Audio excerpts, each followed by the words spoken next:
The heat hung off the concrete like a held breath. The pool at Riverside Estates glittered until the afternoon light smeared it into a flat, indifferent blue.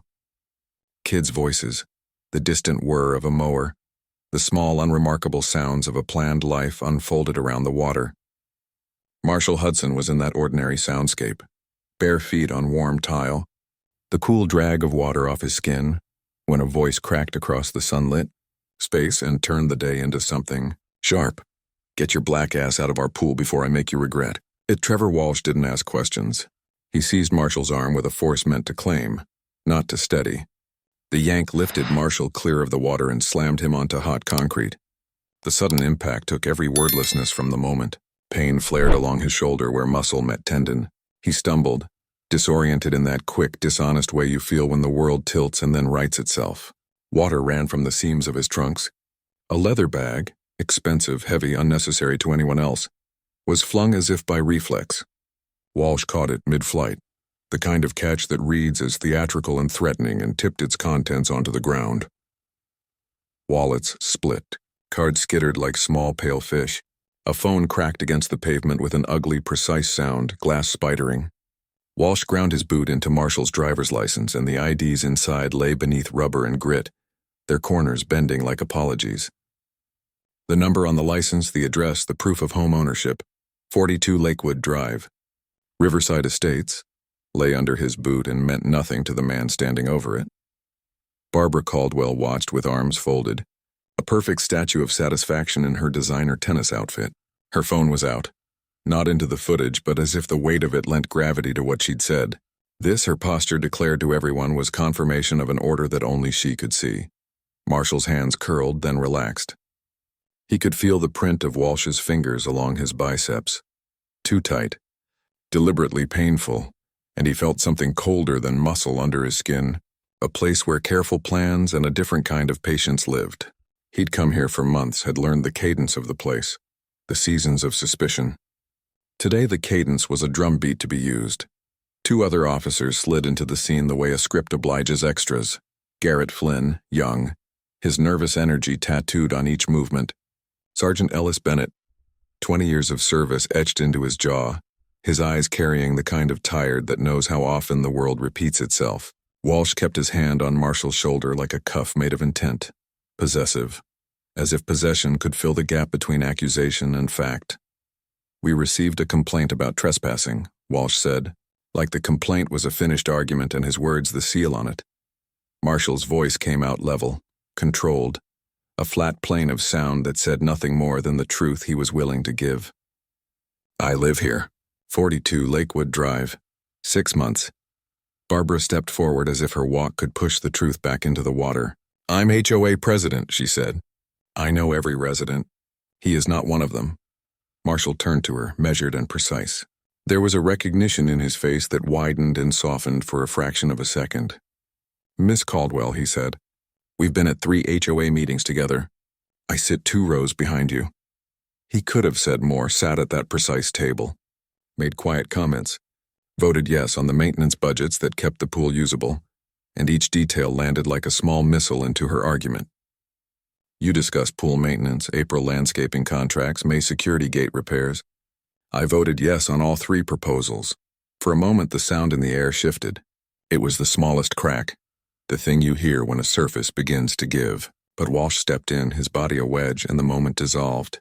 "That doesn't prove you live here," he said. Could have snuck into meetings. Marshall didn't speak. He could feel the eyes of the 2 officers with him combing over the scattered contents of his bag, like they were clues in a case about his right to exist. Flynn's hand drifted toward the wallet and then stopped, a kind of hesitation that made Marshall catalog it as data. Walsh picked up the driver's license as if he could hold the truth up to the sun and make the lie more visible. He turned it. He fumbled with it. He checked for the things someone who sees the world through presumption checks for: a smudge, a wrong font, a lamination that didn't belong, and when everything checked out, his face tightened in disappointment. Marshall watched him like a librarian watching someone mishandle a book.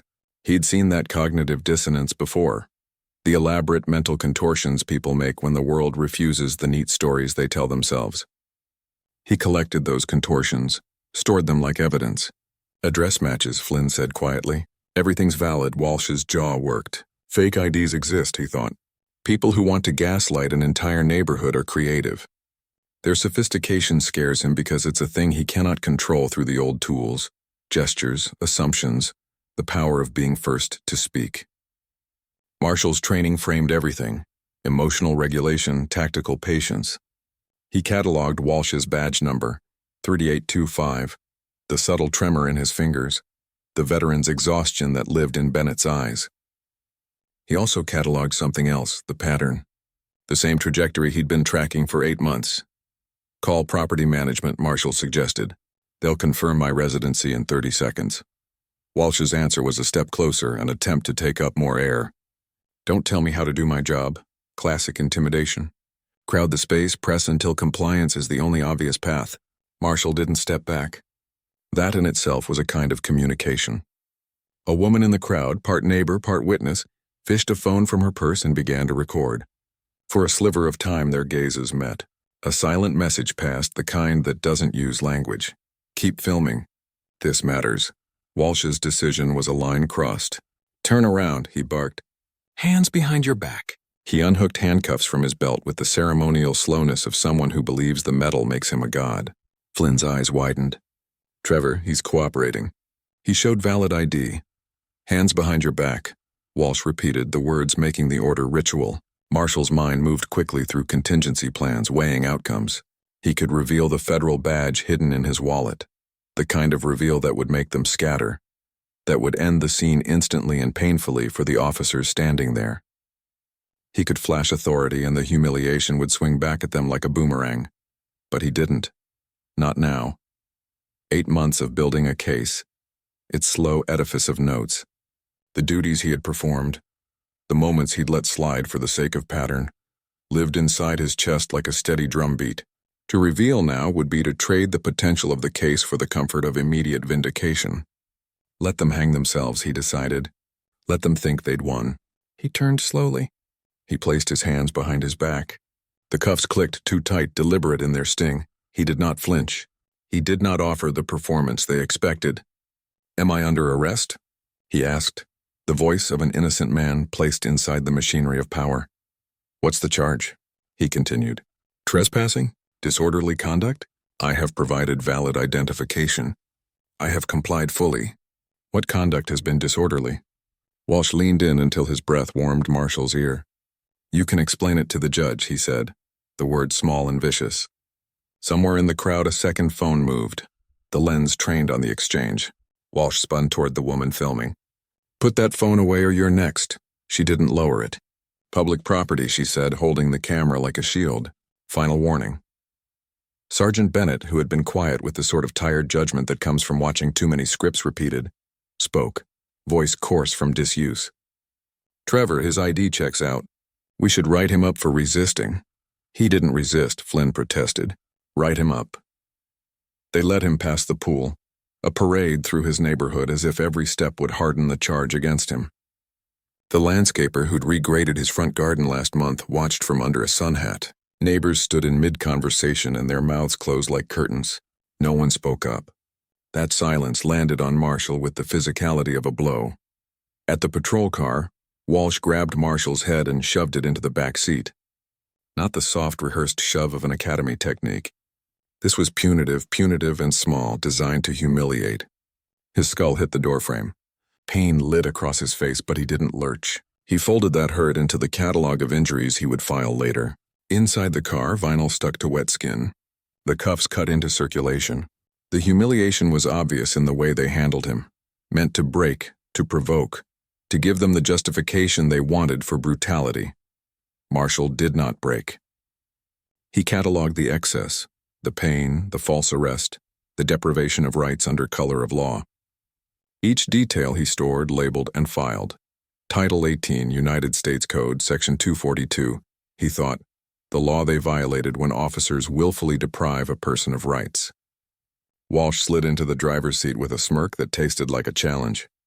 Should have been respectful, he said to the empty neighborhood as much as to Marshall's closed mouth. Marshall's response was the steady click of a metronome. Officer Walsh, badge 3825 for your body camera. I have not resisted. I have complied fully. This arrest is without probable cause. I want that very clear for the record." The smirk died out of Walsh's face the way a leak kills a flame. The engine started. The neighborhood slid past in a tableau he could catalog. Houses with manicured hedges. The gate where the guard sometimes nodded to him. The mailboxes that held other people's small, ordinary failures and triumphs.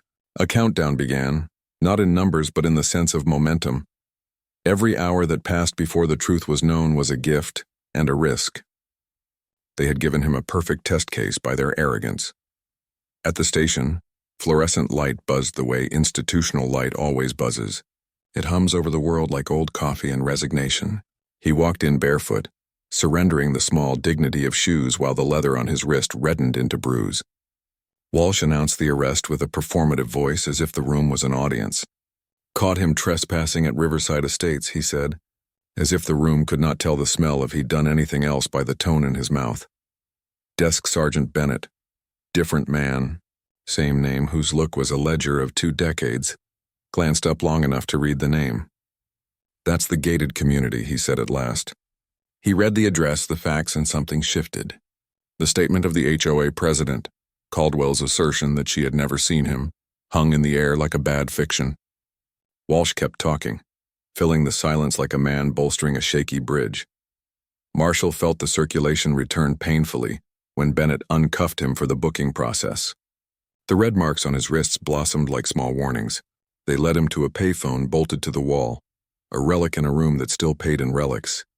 He dialed from memory, the number of someone who understood how to move the pieces quietly. Not a lawyer, not his wife. He called his boss. The first ring felt like an anchor he'd thrown across a vast ocean. On the third ring, a voice answered, measured, efficient, the tone of someone who could parse coded crisis.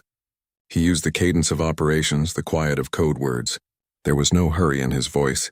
There was a calculation he trusted. "Asaki Montgomery," he said, and the raid of relief was almost audible in the way the universe shifted. He spoke softly and in shorthand. "Booked at Riverside County, initiated by Walsh, operation still secure." There was a pause long enough to feel like a small eternity. "Are you compromised?" She asked the question an accurate x-ray. "Negative," he said. "Cover intact. Operation accelerated. Don't reveal until you're physically present." Her voice softened in a way that almost felt like human. "Marshall, you okay?" It was the first time someone had asked that in the day. He exhaled slowly, the breath of a man who had been holding a weight for months. "I will be when this is finished," he said. The line clipped with a protocol and agreement, and he pocketed the payphone's receiver like an artifact. Walsh smirked in the holding area, dismissive. "Lawyer," he said like a joke. Marshall sat on a cold bench and did not close his eyes. 4 other men occupied the holding cell. 1 drunk and snoring, 2 asleep, 1 watching him with an expression that read like recognition. "Hey, man," the watcher said low. "I seen you. You're that tech dude from Riverside. Big house on Lakewood. They really arrested you for what? Swimming while black." The man's laugh was bitter, the kind of bitter that tasted of too many similar afternoons. Marshall's smile was thin and contained what it needed to. Danger wrapped in calm. He leaned back against the wall and closed his eyes, but not to rest. There was a rhythm to his planning that had nothing to do with comfort and everything to do with consequence. 2 more officers would come. Choices would be made. He cataloged the time. When the call was made, he would let them come to him. He would let their arrogance unfurl. The next minutes would give him evidence. Words said in anger, gestures made to intimidate, the soft noises officers think are secrets between them. He had watched too many systems protect their own. He had spent months learning the seams. Let them hang themselves, he thought again, and let the record hold the weight.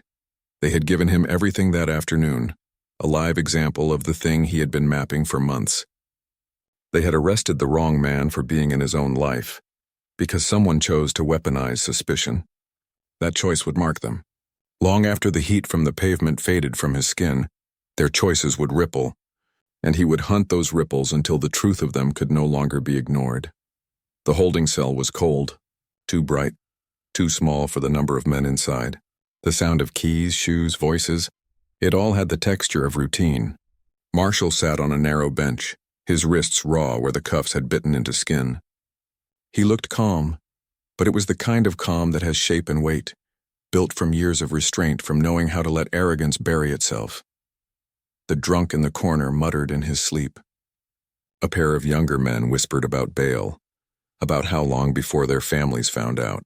Across from him, the man who'd recognized him earlier, the one who'd laughed bitterly about swimming while black, just shook his head, as if to say, "You already know how this goes." Marshall did know. He had lived this pattern for months. The names, the faces, the neighborhoods, the weaponization of suspicious, the quiet nods from officers who'd seen injustice and looked away because it was easier.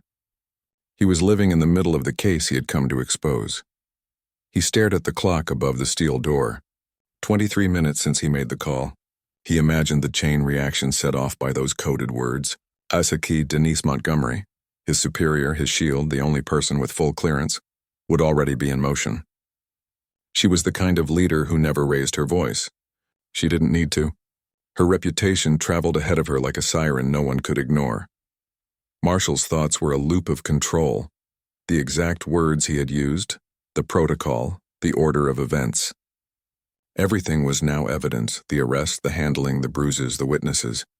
He wasn't just documenting a single act of bias. He was documenting a system that had made such bias inevitable. The cell door opened. Officer Trevor Walsh stood framed in the doorway, hands on his hips, confidence stretching like armor across his body. Behind him, fluorescent light hummed. "Let's talk," he said. No partner. No supervisor. A violation of protocol and exactly what Marshall expected. The interrogation room smelled like sweat and old coffee. A metal table. 2 chairs. A mirror that wasn't really a mirror. Walsh tossed a folder onto the table with a smack that tried too hard to sound authoritative. "You want to tell me how you really got into Riverside Estates?" he said, pulling out a chair and sitting down. He leaned back, hands laced behind his head, the posture of a man who believed posture was power. "See, I've been doing this 12 years. I can tell when someone's running a con." Marshall said nothing. Silence was the most precise weapon he had. Identity theft? Fraud? Maybe you've been casing houses. "What's your angle?" Walsh pressed. "I bought my home," Marshall replied evenly. $2.1 million cash last December. Walsh laughed. "Right, and where does a guy like you get that kind of money?" There it was again, a guy like you. He didn't need to say black man. The implication was already carved into the tone. Marshall kept his eyes level. "You tell me, officer. What kind of man do you think I am?" Walsh's mouth twitched, but he didn't answer.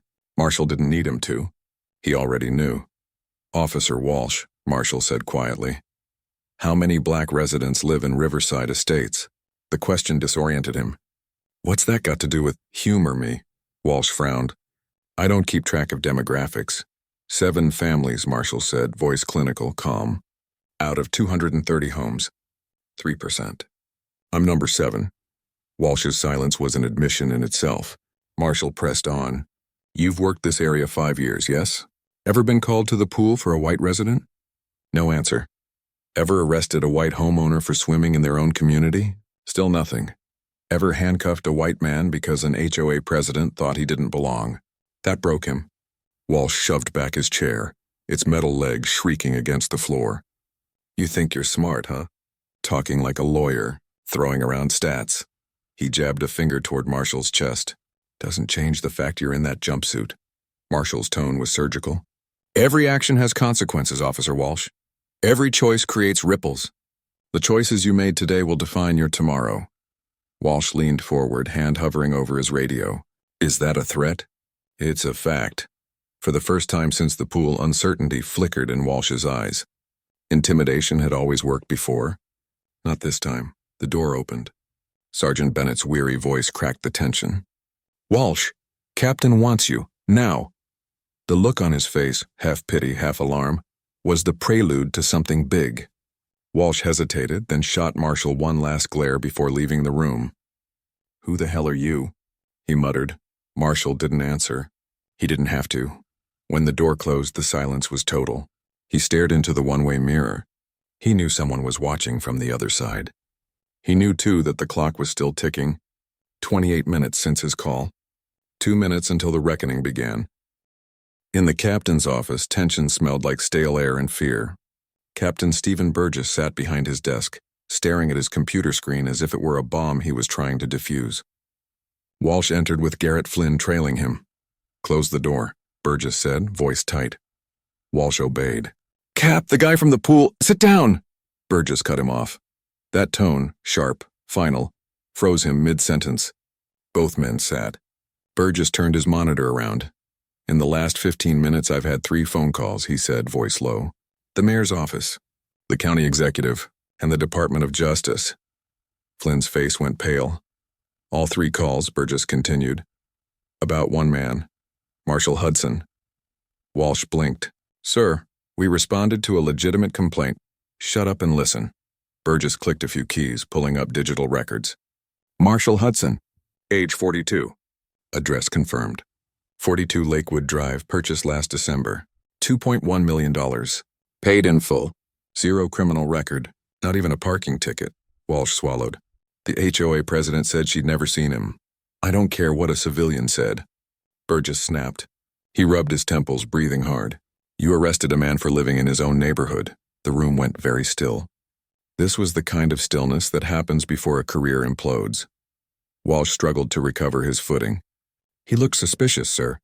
"He didn't belong." Burgess slammed his hand against the desk. "Suspicious how?" The question hung there like a blade. Walsh had no answer. The silence was damning. Burgess exhaled, weary and furious all at once. He turned back to the monitor. "Do you even know who this man is?" Walsh's voice was small. "A tech consultant." "That's his cover story," Burgess said. The word landed like a hammer. "Cover," Flynn frowned. "Cover story? Like federal?" Burgess nodded slowly. "Hudson's employment record is flagged federal level. I can't access it. Security clearance blocks me out. All I get is classified employment, federal jurisdiction." He pushed back from the desk, pacing. "But here's what I can tell you. Regular citizens don't have the Deputy Attorney General calling within 20 minutes of their arrest." Flynn looked like he might vomit. Walsh's confidence cracked down the middle. He stared at the floor, muttering something that wasn't language. Burgess turned on him, pointing. "You will write a detailed report of every action you took, every word you said. Include Caldwell's statement verbatim, and pray that whatever federal scrutiny comes down on us doesn't end your careers." A knock at the door interrupted the tirade. Sergeant Bennett leaned in. "Captain, there's a federal agent here." "Sex, Denise Montgomery. She's asking for Marshall Hudson." The office went silent. The kind of silence that only comes when everyone realizes their worst assumptions have just been confirmed. "She brought attorneys," Bennett added, "and someone from civil rights." Burgess's voice dropped to a whisper. "Show her to holding." The hallway outside the holding cells buzzed like a wire about to snap. When the door opened, everything seemed to pause. Stacey Denise Montgomery walked in like authority given human form. Black woman, early 50s. Perfect posture, immaculate navy suit. Her FBI credentials glinted under the fluorescent lights. 2 agents followed, both in tactical gear. Behind them, 2 attorneys and a representative from the Department of Justice's Civil Rights Division.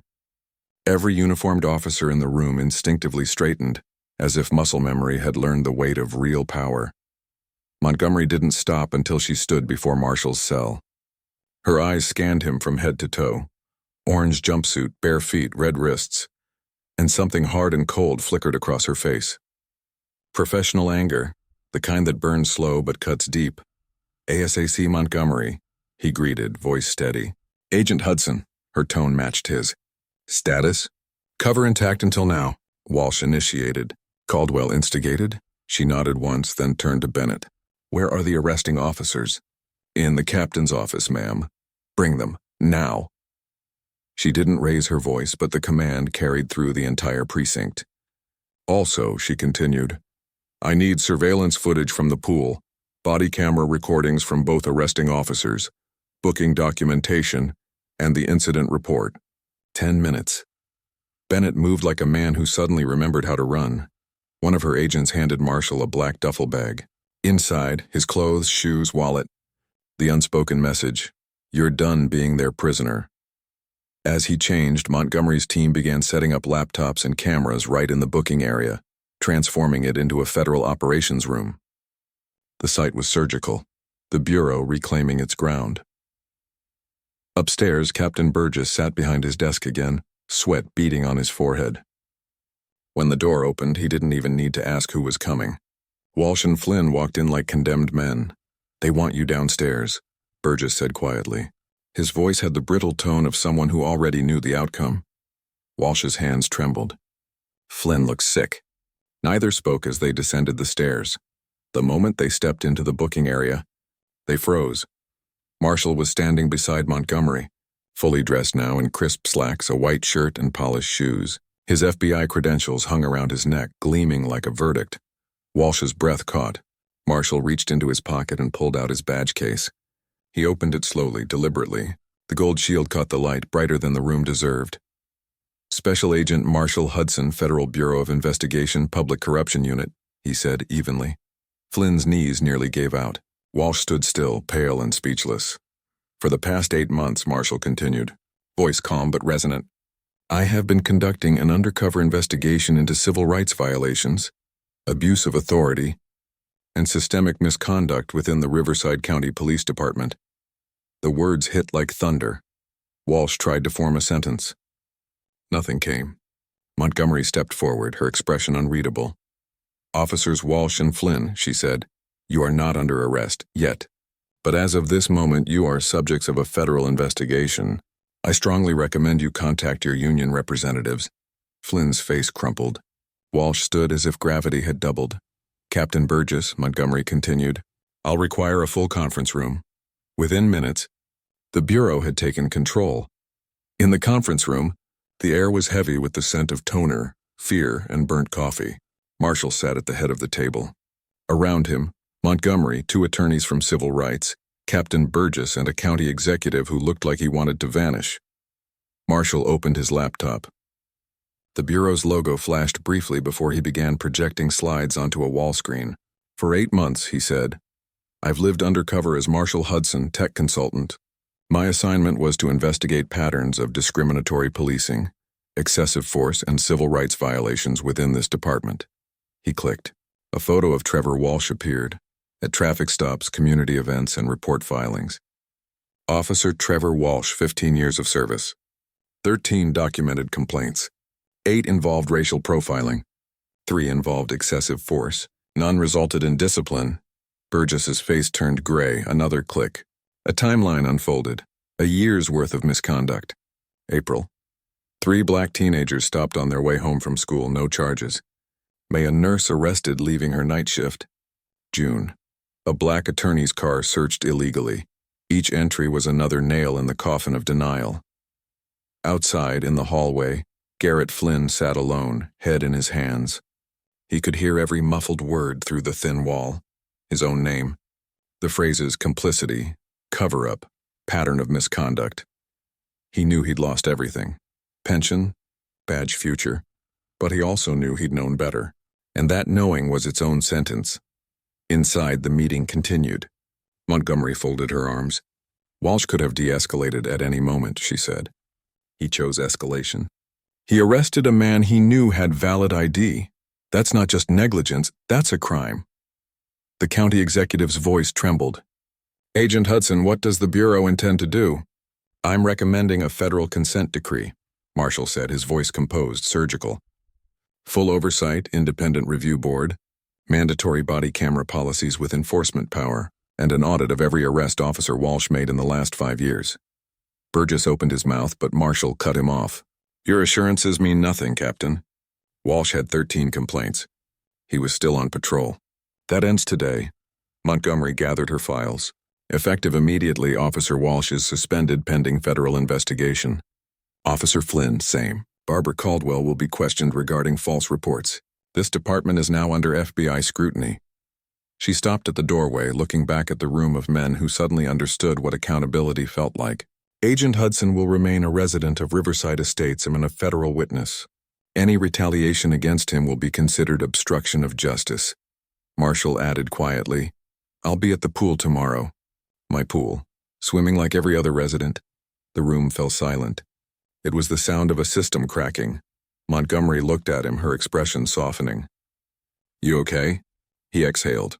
8 months of pretending. Today was inevitable. "I'm fine." "What you did took guts," she said. "Or stupidity." He managed a small smile. "Faith, maybe. That the system can still work and sometimes." The news broke before dawn. Before press releases, before strategy meetings, before the city had time to sanitize what had happened, the story leaked. FBI agent arrested at his own pool. Those words tore through Riverside County like thunder. By noon, the precinct's switchboard was burning. Reporters called. The mayor's office called. Civil rights lawyers called. And for the first time in its history, the Riverside County Police Department had no idea how to answer. Marshall Hudson didn't speak to reporters.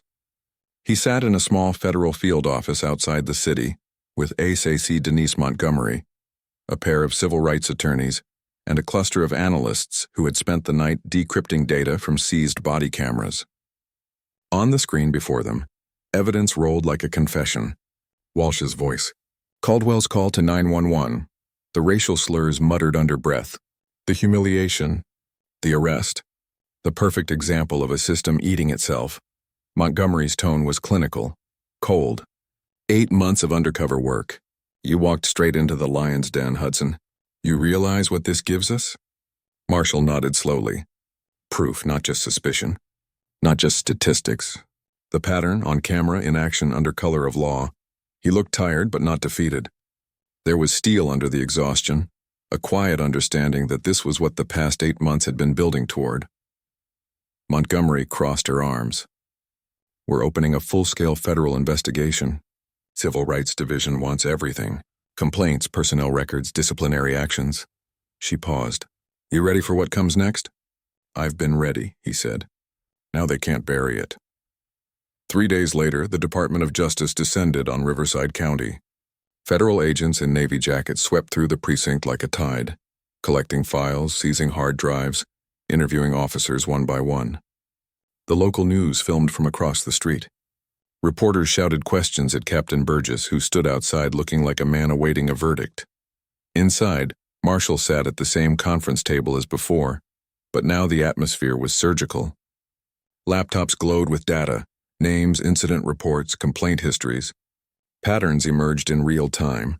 Stops without cause, searches without warrants, excessive force incidents against people of color, all dismissed by internal affairs. Montgomery's analysts moved like surgeons, dissecting rot. A data specialist looked up from her laptop. 128 citizen complaints over 5 years. Only 4 formally investigated. 3 dismissed for lack of evidence. 1 unresolved. She turned the screen. 89% involved non-white residents. The county executive sank into his chair. Jesus Christ, Marshall clicked to the next slide. Body cam audit cross-checks show 34 missing videos. The same 34 correlate with force complaints. Statistically impossible coincidence. Montgomery didn't flinch. You think Walsh deleted them? Maybe. Or maybe the system helped him do it. Marshall pointed to the chart. Supervisors signed off on every missing file. Same 3 signatures. Lieutenant Rowe, Sergeant Haskins, and Captain Burgess. The room went still. Burgess didn't look up. Marshall's voice softened. This isn't about one bad cop. This is infrastructure, policies designed to protect misconduct. The Civil Rights Division attorney leaned forward. We've seen this pattern before in Baltimore, in St. Louis, in Minneapolis. The question is how deep it goes here. Marshall tapped the table lightly. Deep enough that an HOA president can pick up the phone and summon force without cause. Deep enough that a man like Walsh can call violence procedure. Deep enough that silence became culture. Montgomery glanced at him. You got something on Caldwell? He nodded. We did some digging. 14 police calls in the last 2 years. 11 involved people of color. 0 resulted in actual crimes. The HOA board dismissed 2 of her neighbors for protesting her leadership. She uses law enforcement to enforce prejudice. The civil rights attorney wrote furiously. Weaponized whiteness. It's becoming a legal term of art. Montgomery exhaled through her nose. We'll make sure she faces accountability, too. False reporting, civil liability, federal questioning. She turned to Marshall. And you? You're going back home? I have to, he said. People need to see me there. Need to see that they didn't scare me away. That evening, the community center at Riverside Estates overflowed. 200 residents packed the hall, faces a patchwork of anger, guilt, confusion, and shame. The HOA board sat at the front like defendants. Barbara Caldwell, pale and brittle, stared down at her notes. Marshall took the microphone. He didn't raise his voice. He didn't need to. I was number 11, he said simply. The 11th person Barbara Caldwell called the police on because we didn't look like we belonged here. The room stirred. Some gasped, some looked at their feet. I moved here 6 months ago, he continued. I attended 3 HOA meetings. Sat 2 rows behind Mrs. Caldwell. I voted for her proposals. I paid the same dues, lived by the same rules. But last week I was handcuffed in front of my home and accused of trespassing. He paused, letting the truth find its way into the silence. This wasn't a mistake, he said finally. It was a pattern. An elderly black woman in the crowd rose, voice shaking. I've lived here 15 years. Security stopped me 5 times, asked if I belonged. My white neighbors never once, another man stood. Same here. I'm retired Air Force. They told me the tennis courts were for residents only. The dam broke. Voices layered into the air, a chorus of small humiliations finally given names. A white resident stood hesitantly. Barbara made a mistake. She didn't mean, Marshall interrupted gently. Intent doesn't erase impact. It never does. Silence protects injustice. If we call this a mistake, we tell every victim it's okay to be invisible. The room went quiet again. Then someone began to clap. Then another. And then the entire hall filled with the sound of something shifting. Not absolution. Not victory, but recognition. By the end of the meeting, the board had voted unanimously to remove Barbara Caldwell from her position. They passed new bylaws prohibiting discriminatory reports and created an oversight committee. 3 new members were elected, all people of color. After the meeting, an older white man approached Marshall. I'm ashamed I didn't notice, he said quietly. What can I do? Marshall smiled faintly. Notice from now on. Speak up, use your voice. Not everyone has a federal badge. Back at the FBI field office, the investigation widened. Marshall spent hours reviewing files.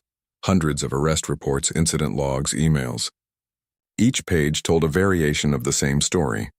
Presumption of guilt, institutional neglect, the steady erosion of trust. One memo caught his eye. An internal email from 2022. Officer Walsh maintains high stop and arrest numbers. Recommend commendation. Attached, a spreadsheet showing racial breakdowns of arrests. 81% of those arrested were non-white. He felt the slow burn of disgust settle behind his ribs. Montgomery entered with 2 agents and a man from the Civil Rights Division. We're going forward with the consent decree, she said. Federal oversight minimum 5 years. Civilian review board with subpoena power. Independent investigation for all force incidents. Full audit of disciplinary records. The DOJ representative added, this department will be monitored quarterly. Any noncompliance triggers automatic sanctions. The mayor's office is already on board. Political damage control. Marshall nodded but didn't smile. It's not enough. Montgomery tilted her head. What is? Changing the people who run it, he said. Changing what they believe a badge gives them permission to do. She studied him for a long moment. You can't fix belief systems with policy, Marshall. You can only cage them long enough for new ones to take root. Then that's where we start, he replied. Weeks passed. The investigation consumed headlines. CNN aired the body cam footage. Commentators called it a textbook case of racial bias in policing. Civil rights groups filed amicus briefs. Riverside County became a national case study in accountability. Marshall kept working, quietly, relentlessly. He briefed the DOJ team daily, documenting every layer of corruption uncovered. He knew the media storm would fade, but the reforms had to last. He spent his nights at home trying to relearn peace. Vanessa, his wife, would sit beside him on the couch after her hospital shifts. They didn't talk much about the case. There was too much to say, and most of it hurt. Claire still has nightmares, she said one evening, voice low. She keeps asking why you let them do that to you. Marshall closed his eyes. Because I needed them to show the world what they were capable of. Vanessa looked at him, eyes full of something between pride and exhaustion. Just promise me next time you'll come home safe. No more silence. No more sacrifices that break your family to fix the system. He took her hand. I promise. He didn't know if it was true. 2 weeks later, Montgomery called him into her office. She was standing by the window, file in hand, eyes sharp. We've traced internal tampering, she said. Burgess and 2 supervisors were intercepting civilian complaints before they reached internal affairs. Redirecting them into a private database. Walsh was their muscle. He targeted whoever threatened the department's image. Marshall felt his jaw tighten.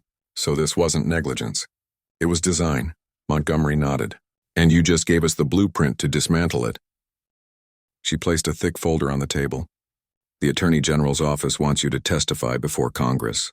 Senate Judiciary Committee. National Oversight Hearing, he blinked. They want me to go public? They need a face for reform. You're it. He let the silence sit for a beat.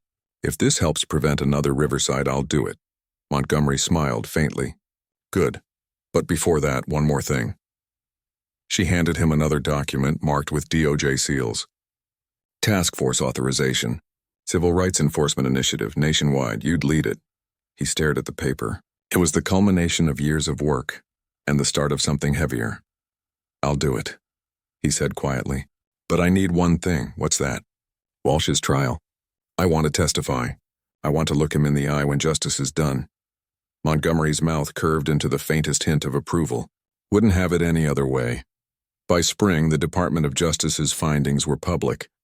The report was 600 pages long. Its conclusion was simple and devastating. The Riverside County Police Department engages in a pattern and practice of unconstitutional policing that disproportionately harms communities of color. The fallout was immediate. Captain Burgess resigned under medical leave. 2 supervisors were demoted. Internal Affairs was dissolved and rebuilt with civilian oversight. Funding for community policing tripled. Every officer in the department was required to undergo quarterly bias training, pass or be terminated.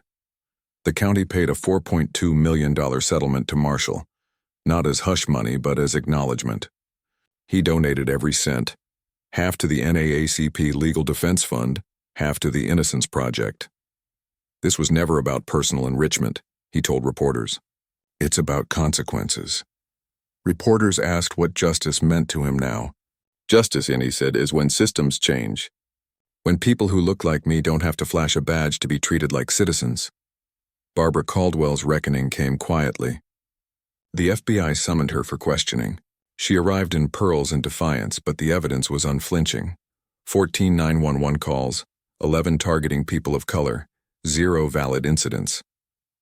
Each word of her deposition folded back on itself until she had nothing left to hide behind. When asked why she called police on Hudson, she said, I didn't recognize him. When shown photos of him at meetings, her voice faltered. When asked how many white residents she had ever called on, she said she didn't remember. The answer was 0. The HOA board voted unanimously to strip her of membership. She sold her house within a month and fled the state. Marshall didn't celebrate. He didn't need to. He had seen too many hollow apologies end with no lessons learned. At the next DOJ meeting, Montgomery pulled up national statistics. Riverside's consent decree model is being replicated, she said. Cleveland, Phoenix, Atlanta, all showing the same misconduct pattern. We're going national with the reforms. She looked across the table at him. You're going to lead the task force, Hudson. Civil Rights Division, Policing Reform Bureau, 50 agents, national jurisdiction. He hesitated, thinking of Vanessa, of Claire, of the toll this work had already taken. But then he thought of the man in the holding cell, the nurse at the traffic stop, the countless voices who never got headlines. He nodded. I'm in, Montgomery smiled. Then let's start rewriting the rules. That night, Marshall went back to the pool, the same one where it all began. The water shimmered under low lights, quiet and calm. He stepped in slowly, the cool embrace rising past his knees, his chest, his shoulders. For a moment, he closed his eyes. The laughter of children echoed from a nearby yard. The scent of cut grass floated on the air. Peace, small but real, a neighbor waved. Another joined him in the water. Someone asked how his day was. Small things. But progress always starts as something small. He thought of all the people he'd never meet. Those who might one day walk their neighborhoods without fear, swim in their pools without question, live without being measured by suspicion. That was the real victory. The invisible one. The kind that doesn't make headlines but reshapes the world in silence. He floated on his back, watching the stars blink into the surface of the water. He whispered to himself, it's not perfect, but it's a start.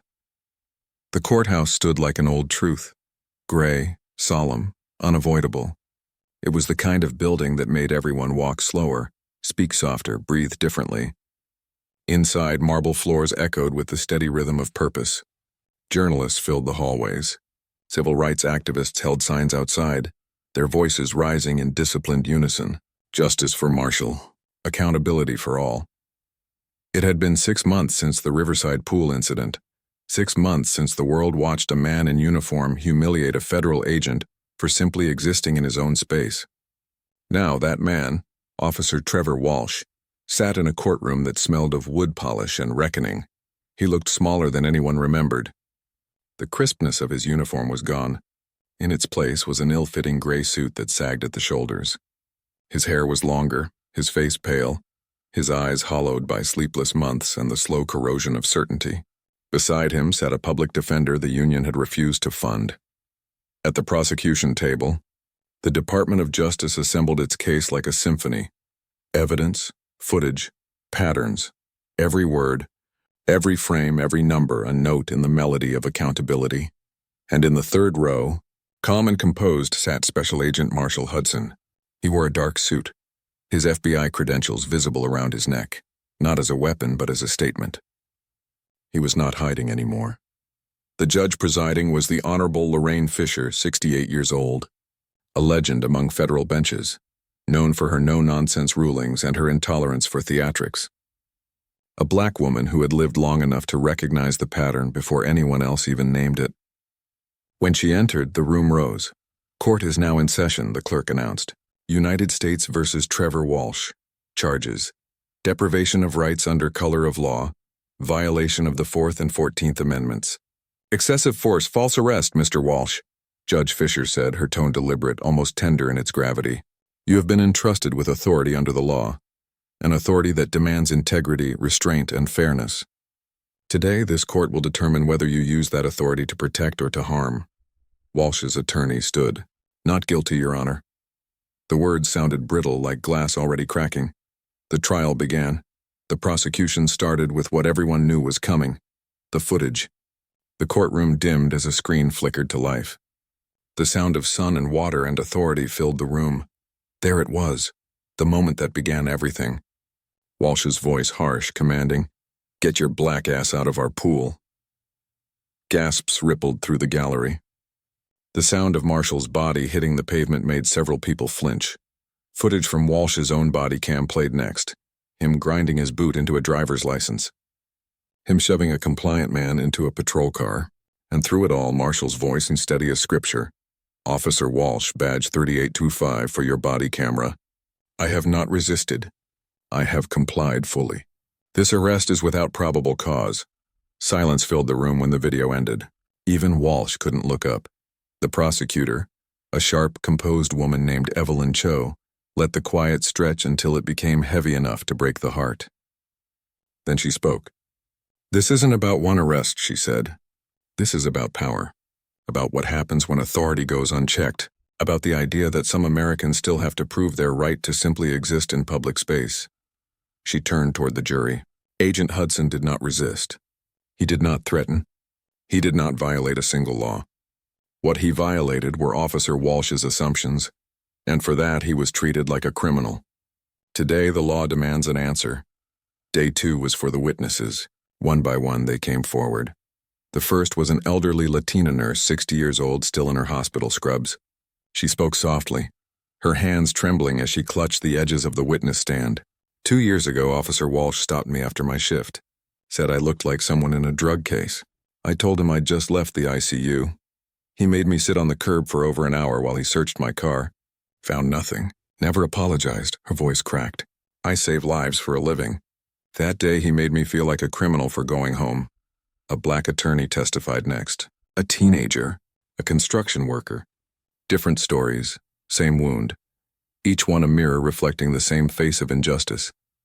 The prosecution displayed statistics, carefully documented by Hudson's undercover investigation. 89 arrests by Walsh in 3 years. 71 involved people of color. None resulted in convictions. The defense objected weakly, arguing context. But context was the prosecution's strength. Patterns were context. When it was Marshall's turn to testify, the air shifted. The room stilled. The camera crews outside leaned forward. He raised his right hand and swore the oath. Then he sat, posture straight, expression unreadable. Special Agent Hudson, the prosecutor began. Please describe what occurred that afternoon at the Riverside Estates pool. Marshall recounted it the way only a professional investigator could.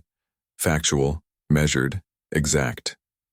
The slur, the shove, the cuffs, the humiliation, the silence of neighbors. He didn't embellish. He didn't need to. The prosecutor guided him carefully. Did you resist arrest? No. Did you at any point threaten Officer Walsh or the residents? No. Did you present identification? Yes, driver's license, property deed, HOA membership card. Were those documents valid? They were. Then what, in your understanding, motivated Officer Walsh's actions? Marshall looked directly at Walsh for the first time. His tone never rose. Bias, unchecked authority, and the belief, reinforced by years of departmental protection, that he would face no consequences. A murmur rippled through the gallery. The prosecutor nodded slowly. Thank you, Agent Hudson. No further questions. When the defense stood for cross-examination, there was an uneasy shuffle in the room. Walsh's attorney tried to chip away at Marshall's composure. Agent Hudson, isn't it true you were conducting a covert investigation? That you could have stopped your own arrest by revealing your badge? Yes, Marshall said. Then why didn't you? Marshall paused, then spoke the line that would appear in newspapers around the world. Because my experience needed to be authentic. Millions endure what I did without the protection of a badge. If the only way to avoid unlawful arrest is federal authority, then justice isn't equal. It's conditional. And conditional justice isn't justice at all. The jury nodded, some slowly, some instinctively, as if the truth had been waiting to be said out loud. The defense sat down. Day 3, the defense made one final gamble. Walsh himself. He took the stand, straightening his jacket, trying to summon the confidence he once had when flashing his badge. Officer Walsh, his lawyer began. Why did you confront Agent Hudson that day? He looked suspicious, Walsh said. What do you mean by suspicious? Walsh hesitated. He didn't look like... He belonged there. Did you know at the time that he was a homeowner? No. Did you have probable cause to detain him? I believed I did. Based on what? Walsh opened his mouth, closed it again. His face flushed. I don't know. The prosecutor rose like a tide. Let me help you, officer. Was it his behavior that looked suspicious? No. His clothing? No. His actions? Walsh's voice faltered. He just didn't look like the kind of person who lives there. The prosecutor took a step closer. Because he was black? The silence that followed was longer than any answer. Walsh looked down. No further questions, the prosecutor said. That was the moment everyone knew the trial was over. When the jury filed out, the tension in the courtroom felt alive, like a pulse. 3 hours later, they returned. The foreperson, a middle-aged woman in a navy blazer, stood, her face pale with the weight of the verdict. On the charge of deprivation of rights under color of law, she read, we find the defendant guilty. The words cracked through the air like thunder after a long drought. A collective exhale filled the room, relief, grief, vindication. Walsh slumped forward, head in his hands. Somewhere in the gallery, his mother began to cry. The sound was small but unbearable. Marshall didn't move.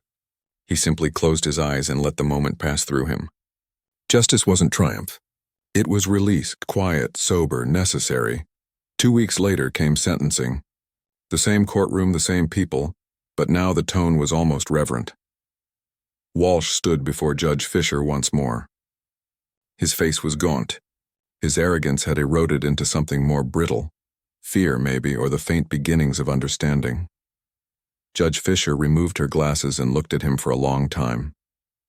Mr. Walsh, she began, her voice soft but resonant. You were given a badge and a gun, the symbols of authority in a free nation. That authority demands humility.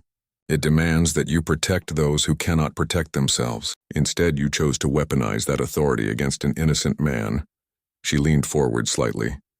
You did not just harm Special Agent Hudson. You harmed the public trust. You fed the lie that justice depends on skin tone, and you made every honorable officer's job harder. Her tone dropped, each word a verdict in itself. This court sentences you to 8 years in federal prison, followed by 3 years supervised release. You are permanently barred from law enforcement employment. You will participate in racial bias counseling as a condition of release." Walsh nodded mutely, tears he hadn't expected cutting paths down his face. When the marshal stepped forward with handcuffs, his body stiffened, remembering the posture he had once forced onto another man. Poetic symmetry. Too clean, too cruel, too just. As he was led out, his eyes flickered to Marshall. Marshall held his gaze only for a second. No hatred, no triumph, just the calm weight of consequence. Outside, reporters swarmed the courthouse steps. Microphones thrust forward. Questions flew like insects. "Agent Hudson, how do you feel about the verdict?" He stopped briefly, speaking into the cluster of noise. "Today, justice was served," he said quietly. "But one conviction doesn't fix a broken system. The real work, reforming departments, changing culture, holding leadership accountable, that work continues. This verdict is one step. We need 10,000 more." Then he walked away. The Walsh case made national headlines for months. It was cited in legal textbooks, debated in policy schools, analyzed in police academies. The precedent was clear. Suspicion was not probable cause, bias was not instinct, and the abuse of authority was a federal crime. But for Marshall Hudson, it was more than a case. It was a mirror, one that reflected both how far the country had come and how far it still had to go. That night, sitting in his quiet home, he thought about what justice had cost. He thought about the day at the pool, the silence of neighbors, the bruises that had faded from his wrists but not his memory. He thought of his daughter, Claire, who now slept peacefully for the first time in months, and his wife, Vanessa, who had stopped waking up to check if he'd made it home alive. He looked out the window toward the pool, its surface still and silver under the moonlight. Somewhere far away, Walsh began his first night behind bars. But this night, this moment, belonged to everyone who had ever been told they didn't belong somewhere they had every right to be. Justice had a long way to go. But for once, it had started in the right place. 1 year after the verdict, America was still echoing with the name Marshall Hudson. The trial had ended, but the ripples had only begun. Across the country, police departments watched the footage of his arrest during mandatory training sessions. Law enforcement recruits sat in silence as instructors paused the video on the moment Officer Walsh's boot pressed down on Hudson's license. The instructors would ask, "What do you see here?" And slowly, one by one, the recruits began to understand. This was not a story about one officer and one man. It was about the distance between power and conscience. The Walsh case became precedent, a line in federal case law that finally drew boundaries around the oldest wound in American policing. Courts cited it 48 times in a single year. Civil rights attorneys quoted it in their filings. The FBI's training division developed a national module titled The Hudson Case, When Bias Becomes Federal Crime. It was required viewing in 38 states. The footage wasn't just evidence anymore. It had become education. In a police academy in Florida, a young recruit raised his hand after watching the training video. "So what you're saying is we can't just trust our gut?" The instructor, a veteran sergeant who'd once worn Walsh's arrogance like a second skin, looked him straight in the eye. "Your gut," he said, "is shaped by your fears, your upbringing, your biases." Walsh's gut told him that a black man in a luxury neighborhood was a threat. That wasn't instinct. That was prejudice. Learn the difference or find another job. The room fell silent. For the first time, the lesson landed not as reprimand, but as awakening. The movement that followed was unlike anything the country had seen in decades. Outrage had been replaced by organization. Policy replaced protest. Congress, shocked by the scope of the Riverside investigation and the public outcry that followed, did something rare. It acted. The Law Enforcement Accountability Act of 2026 passed with bipartisan support, stunning both parties. It established a national database tracking officers with sustained misconduct complaints, preventing them from moving between departments unnoticed. It tied federal funding to compliance with bias and de-escalation training. It mandated independent investigations for all in-custody deaths. And for the first time in American history, it created legal protections for whistleblowers inside law enforcement. It wasn't perfect. Unions fought it. Police lobbies spent millions to water it down. But even in its imperfect form, it was progress. Tangible, measurable, undeniable. The bill's signing ceremony was broadcast live. President Lewis, standing beside the Attorney General and the FBI Director, turned to the crowd and said, "Change doesn't begin in Washington. It begins with courage, with one man at a pool in Riverside Estates who refused to let humiliation silence him." Marshall watched the broadcast from his office in Washington, D.C. He didn't smile. He simply exhaled, a sound halfway between relief and exhaustion. By then, he had a new title, Assistant Special Agent in Charge, Civil Rights Division. Assistant Special Agent in Charge, Civil Rights Division. He led a team of 45 agents investigating systemic misconduct across the country, corruption, discrimination, patterns of abuse. His job wasn't to chase criminals anymore. It was to rebuild the system that created them. His unit opened 23 investigations in 18 months. 9 departments entered federal consent decrees. 12,000 officers completed reform-based training. The statistics couldn't measure the unseen victories. The arrests that didn't happen, the lives that weren't destroyed, the voices that no longer went unheard. Those were the victories that mattered most to Marshall. The ones no one would ever know existed. Invisible victories. Back in Riverside Estates, the transformation was almost poetic. The community that once whispered about race now spoke about reform. The new HOA president, Rita Shepard, a retired educator and one of the first to publicly support Marshall, launched the Know Your Neighbor initiative. Every quarter, residents hosted block gatherings, shared meals, told their stories. Barbecues replaced suspicion. Dialogue replaced surveillance. For the first time, the gated community felt open. The HOA partnered with the local NAACP chapter to host workshops on implicit bias and cultural awareness. Children grew up swimming side by side, their parents watching with something that felt like peace. Property values rose, but more importantly, so did understanding. Not everyone found peace. Trevor Walsh began his 8-year sentence at Coleman Federal Correctional Institution. Inmates who had once feared officers like him now looked at him with something between contempt and fascination. The man who had lived by control was now controlled, by walls, by time, by consequence. He worked in the prison library, quietly checking out books for other inmates. He didn't talk much. He refused most interviews. But once, in a rare moment of honesty during a mandatory counseling session, he admitted, "I didn't think I was racist. I thought I was just doing my job." Turns out that's how racism hides. The therapist wrote one word in her notes: awareness. It wasn't redemption, but it was a beginning. Barbara Caldwell's life, meanwhile, unraveled in slow motion. After her public disgrace, she fled to Arizona. Neighbors whispered about her health issues. Her social media accounts vanished. When local reporters tracked her down, she offered a statement that reeked of denial. "I was only trying to keep my community safe." But safety built on exclusion is just fear in a prettier dress. The world had moved on. She hadn't. Garrett Flynn, the young officer who had stood by during the arrest, chose a harder path: atonement. He could never wear the badge again, but he spent his days volunteering at a youth center in an underserved neighborhood. He taught teenagers about their rights, about how to de-escalate encounters with police, about how to protect themselves without losing dignity. One afternoon, a 16-year-old asked him, "Why should we listen to you?" "You were one of them." Flynn didn't flinch.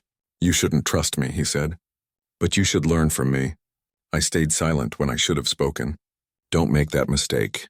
Be louder than I was." The room went quiet. For the first time, the kids listened. It wasn't redemption, but maybe it was repair. The federal oversight of Riverside County Police reshaped the department from the ground up. Every complaint was now reviewed by a civilian board with subpoena power. Body cameras were mandatory. Failure to record meant suspension. Officers were required to pass quarterly bias exams to stay on the force. Diversity hiring became a benchmark, not a footnote. Within 2 years, the numbers shifted. Use of force incidents dropped by 63%. Community satisfaction rose to 81%. Complaints about racial profiling nearly disappeared. Captain Burgess retired under the headline "End of an Era." Internal Affairs was rebuilt with civilian leadership. For the first time in its history, the department issued a public apology. It wasn't perfect, but it was honest. And that mattered. Marshall's own life had changed too. His family, once strained by the undercover mission, found a fragile equilibrium. Vanessa returned to her hospital work with a new sense of purpose, joining medical justice programs advocating for equitable treatment of minority patients. Claire, now 13, was still healing, but stronger. One evening, she sat with her father by the pool, the same one that had once been a crime scene. "Daddy," she asked, "was it worth it? Everything that happened to us?" He thought for a long time before answering.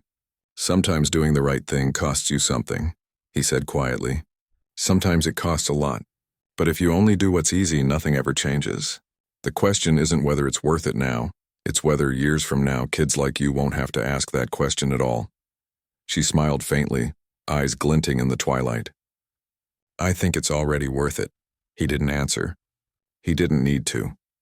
In the months following Walsh's conviction, Marshall's story became a documentary, then a university case study, then a movement. But he avoided interviews. He refused book deals. He didn't want to be turned into a symbol, because symbols are static and he was still moving.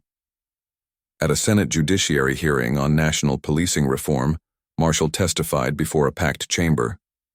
C-SPAN cameras broadcast his words to millions. "Senators," he began, "I wore a badge that day, but I didn't show it, because millions of Americans don't have one to show. They endure what I did without any protection, without cameras, without headlines, without lawyers.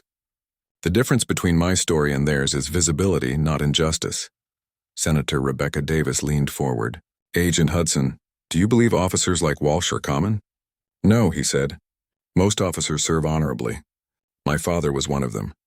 But systems that reward arrest numbers bury complaints and promote silence.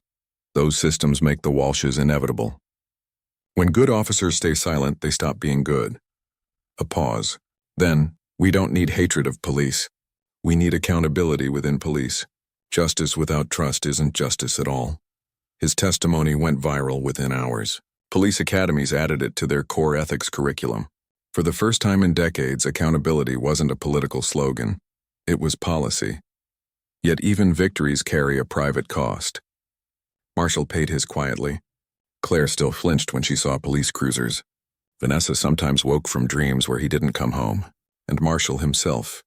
He carried a different kind of wound, one that never bled but never healed. One night, Claire asked him, "Daddy, do you ever get tired of fighting?" He smiled softly. "Every day. But tired isn't the same as finished." She nodded, leaning her head on his shoulder. The world outside their window felt quieter, if only for a while. 18 months after the verdict, Riverside Estates looked unrecognizable. Children of every race played together under the same sun. The once divided HOA meetings had become community picnics. The pool, that shimmering symbol of exclusion, was now just a pool again. On a warm Sunday afternoon, Marshall sat by the water. Vanessa read a medical journal beside him, her bare feet brushing against the tiles. Claire and her friends, a tangle of races and laughter, splashed in the shallow end, free in the way only children can be. He closed his eyes, letting sunlight warm the space between his shoulders. For the first time in a long time, he didn't feel like an agent or a symbol or a witness. He just felt human. He thought about Walsh, somewhere in a federal cell, about Flynn at the youth center, Caldwell fading into obscurity. He thought about the thousands of officers watching his case file in classrooms, about the millions who would never know his name, but would live safer because of it. Vanessa looked up from her journal and smiled. "You're brooding again," she teased. "Reflecting," he said. "Same thing." She closed her book. "But it's your heroic brooding face, so I'll allow it." "I'm not a hero," he said. "You let yourself be arrested to expose corruption and changed national policy. That's pretty hero-adjacent." He chuckled softly. "I was just doing my job." She leaned closer, her voice gentle. "You could have picked any job. You chose this one. That's what makes it more than duty." Before he could answer, Claire cannonballed into the pool, splashing them both. Laughter replaced reflection. A small, ordinary moment. Hard-won, precious, and real. Mr. Whitman, their elderly white neighbor, strolled past, cane tapping the pavement. "Marshall," he called, "water looks perfect today." "It is," Marshall replied. "Maybe I'll join next week. My grandson's visiting. Thinking about going into law enforcement. Mind if he talks to you?" Marshall hesitated. His instinct was to stay invisible. But then he thought of the next generation, of all the officers who could be different if they just had better examples. "Sure," he said. "Have him call me." Whitman smiled, tipping his hat. "Appreciate it." Vanessa reached for his hand. "See? One person at a time. Slow," he said. "All real changes." He looked out at the water again, at his daughter's laughter echoing through the sunlight, at the calm ripples fading into reflection. He thought about the people he'd never meet, those who would walk their streets without fear, swim in their pools without question, live without proving they belonged. That was the work. The invisible kind. The kind that changes the world quietly. He stood, walked to the pool's edge, and dove in. Clean, controlled, the way he used to train years ago. Underwater, the world was silent and clear. Underwater, the world was silent and clear. He opened his eyes and watched sunlight scatter across the blue. When he surfaced, Vanessa was smiling, Claire was laughing, and the sun was setting over a community finally learning to be better. It wasn't perfect, but it was progress, and sometimes progress was enough. The evening sky above Riverside Estates glowed a soft amber, fading into the calm blue of dusk. The air carried the quiet hum of sprinklers, the distant bark of a dog, the slow exhale of a neighborhood that had, at long last, learned to breathe again. At the pool, the water shimmered, clear, undisturbed, alive with reflections of light and memory. Marshall Hudson sat at the edge, his bare feet grazing the surface, the ripples moving outward like years of consequence stretching into the future. It had been 18 months since the arrest. The case that had started as humiliation and disbelief had reshaped an entire country's understanding of accountability. Policies had changed. Departments had reformed. People had begun to see differently. But the man at the center of it all, the quiet agent who had endured it to expose the truth, still carried the echoes of what it had cost. Vanessa sat beside him, dressed in her hospital scrubs, a medical journal folded in her lap. Her presence was steady, a soft counterpoint to the storm that had defined their lives. "You're quiet," she said. "Just thinking," he replied. She smiled. "You're always thinking. But tonight you look like you're remembering." He looked out across the pool, the faint scent of chlorine carried on the evening breeze. "I was remembering the sound of his voice, Walsh, that first sentence he said to me. How fast he made a decision about who I was, and how much damage that decision carried." Vanessa turned her gaze to him. "And now?" "Now, I think about how easy it could have been for me to flash my badge and walk away. How many people don't have that choice?" She nodded. "And how many people needed you to make the choice you did?" He didn't respond right away. The silence between them wasn't heavy. It was full of shared history, of things endured and survived. "Every time I walk through that FBI building," he said softly, "I pass people who call me a hero. But I keep thinking, if our system worked the way it was supposed to, there wouldn't be any heroes." "Just fairness," Vanessa smiled faintly. "Maybe fairness is the real heroism." Across the pool, Claire splashed in the water with 3 friends, a kaleidoscope of skin tones, laughter, and sunburnt joy. They were 12, free, oblivious to what that freedom had cost. "Look at her," Vanessa whispered. "She doesn't carry it anymore." Marshall followed his daughter's laughter with his eyes, a sound that once had been weighed down by fear, now light again. "That's all I ever wanted," he said. "A world where she can just exist." Beyond the walls of their home, the world was still shifting in the shadow of his story. The Department of Justice's Civil Rights Division had tripled its staff.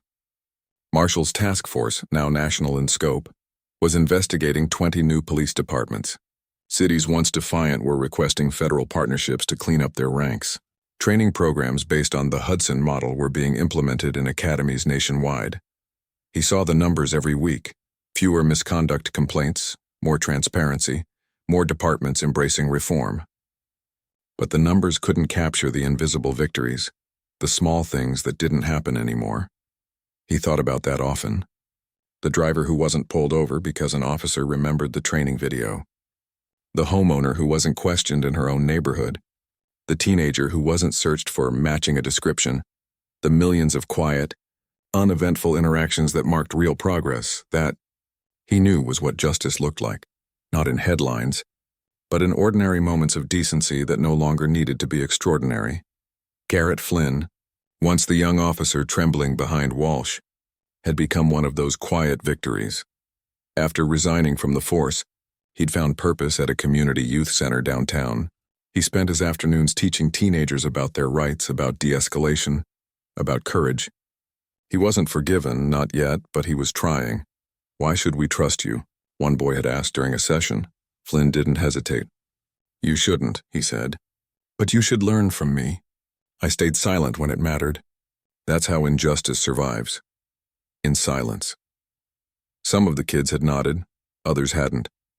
But one day, a letter arrived at the FBI field office addressed to Marshall. It was from Flynn, Agent Hudson. "You don't owe me anything, but I owe you the truth. You didn't just expose me. You woke me up. I can't fix what I was, but maybe I can teach others not to become it. I'll keep doing that until I can look in the mirror again. Thank you for letting the truth hurt enough to change me."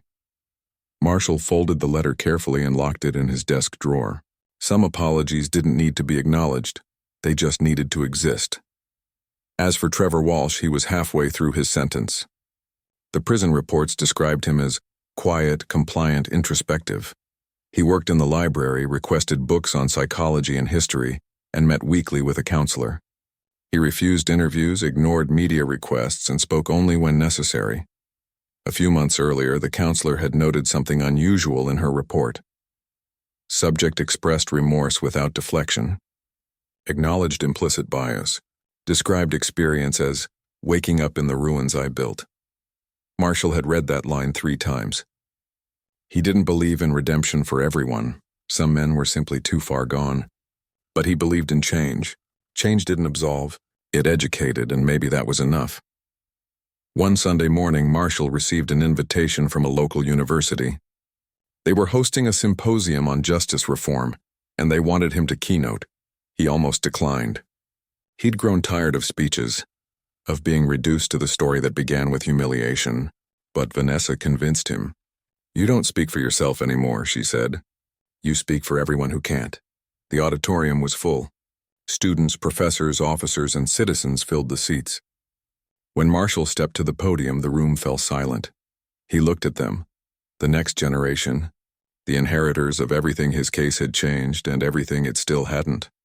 "I was arrested," he began, "for swimming in my own pool. My crime was existing in a space that someone else decided I didn't belong in. That's not new, that's not rare. But what happened after, that was rare. Because the system finally listened." He paused, scanning the faces. "Justice doesn't start in courts.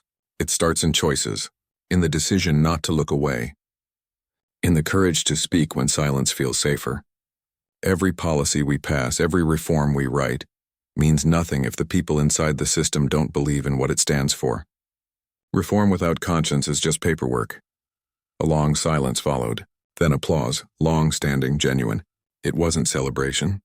It was recognition. After the event, a young officer approached him. "Agent Hudson," she said, "I joined the force because of you. Because I saw what happened and realized the badge has to mean something better. I want to make it mean that again." For the first time in months, he smiled without reservation. Then it already does. That night, he returned home to Riverside, to the only place that felt like peace. The streetlights glowed softly along the cul-de-sac, and laughter drifted from a neighbor's barbecue. The world wasn't fixed, but it was better. Vanessa was waiting for him at the pool, feet dipped in the water, book in her lap.